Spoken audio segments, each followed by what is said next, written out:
India ಫಸ್ಟ್ಗೆ ಸ್ವಾಗತ. ನಾನು ವಿದ್ಯಶ್ರೀ.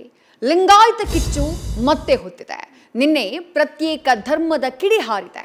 ಜೈನ್ ಸಿಖ್ ಧರ್ಮದಂತೆ ಲಿಂಗಾಯತ ಅಂತ ಹೇಳಿ ಎಂಬಿಪಿ ಖಂಡ್ರೆ ವಾದ ಮುಂದಿಟ್ಟಿದ್ದಾರೆ.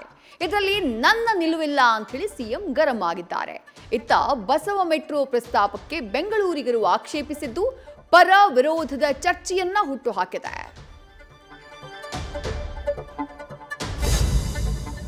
ಸಮೀಕ್ಷೆಗೆ ನಾಳೆಯೇ ಡೆಡ್ಲೈನ್. ಆದರೆ ಸಮಸ್ಯೆಗಳಿಗೆ ಬ್ರೇಕೇ ಬಿದ್ದಿಲ್ಲ.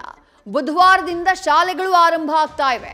ಶಿಕ್ಷಕರು ಶಾಲೆಗೆ ಹೋಗಬೇಕಾ, ಸಮೀಕ್ಷೆ ಮಾಡಬೇಕಾ ಅನ್ನೋದಕ್ಕೆ ಕ್ಲಾರಿಟಿ ಸಿಕ್ಕಿದೆ. ಆದರೆ ಸಿಎಂ ನಾಳೆ ಸರ್ವೆ ಮುಗಿಯುವಂಥ ವಿಶ್ವಾಸದಲ್ಲಿದ್ದಾರೆ. ಅಕ್ಟೋಬರ್ 24ರವರೆಗೆ ಬೆಂಗಳೂರು ವ್ಯಾಪ್ತಿಯಲ್ಲಿ ಸರ್ವೆ ಅವಧಿಯ ವಿಸ್ತರಣೆಯಾಗಿದೆ. ಕೆಮ್ಮಿನ ಸಿರಪ್ ಮಕ್ಕಳ ಮರಣ ಮೃದಂಗಕ್ಕೆ ಕಾರಣ ಆಗ್ತಾ ಇದೆ ಅಂದ್ರೆ ಅದೆಷ್ಟು ಬೇಜವಾಬ್ದಾರಿತನ ಅಲ್ವಾ? ಮಧ್ಯಪ್ರದೇಶ, ರಾಜಸ್ಥಾನದ ಘಟನೆಗಳ ಬಳಿಕ ನೆರೆ ರಾಜ್ಯಗಳು ಸಿರಪ್ಗೆ ಬ್ಯಾನ್ ಭಾಗ್ಯ ನೀಡಿವೆ.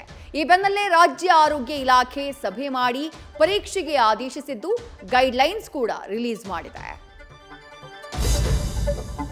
ಬಿಹಾರ ಭಾರತದ ಚರಿತ್ರೆಗಳಿಗೆ ಸಾಕ್ಷಿಯಾದ ಚಳುವಳಿಕೆಗಳ ಭೂಮಿ. ಹೈ ವೋಲ್ಟೇಜ್ ಮತಯುದ್ಧಕ್ಕೆ ಮುಹೂರ್ತ ಫಿಕ್ಸ್ ಆಗಿದ್ದು, ಬೃಹತ್ ಮತದಾನಕ್ಕೆ ಆಯೋಗ ಮೊದಲ ಬಾರಿ ಜಸ್ಟ್ 2 ಹಂತಗಳನ್ನು ಆಯ್ದಿದೆ. ಛತ್ ಪೂಜೆ ನಂತರ ನವೆಂಬರ್ 6 ಹಾಗೆ 11ಕ್ಕೆ ಮತದಾನಕ್ಕೆ ಮುಹೂರ್ತ ಇಟ್ಟಿದ್ದು 14ರಂದು ಜನಾದೇಶ ಪ್ರಕಟವಾಗಲಿದೆ. ಇವತ್ತು ಚಿಂತಾಮಣಿಯಲ್ಲಿ ಟಾಲಿವುಡ್ ಪವರ್ ಸ್ಟಾರ್ ಕ್ರೇಜ್. ನೆಚ್ಚಿನ ಪವನ್ನ ನೋಡೋಕೆ ಅಭಿಮಾನಿಗಳು ಕಿಕ್ಕಿರಿದಿದ್ರು. ನೀರಿನ ಬವಣೆಯನ್ನ ನೀಗಿಸೋಕೆ ಕೃಷ್ಣಾ ನದಿ ಹರಿಸುವ ಬೇಡಿಕೆಗೆ ಒಪ್ಪಿದ ಪವನ್ ಬಯಲು ಸೀಮೆಗೆ ಕಲ್ಯಾಣಕರ ಸುದ್ದಿ ಕೊಟ್ಟರು. ಜೊತೆಗೆ ಕನ್ನಡ ಕರ್ನಾಟಕದ ಗುಣಗಾನ ಮಾಡಿದ್ರು.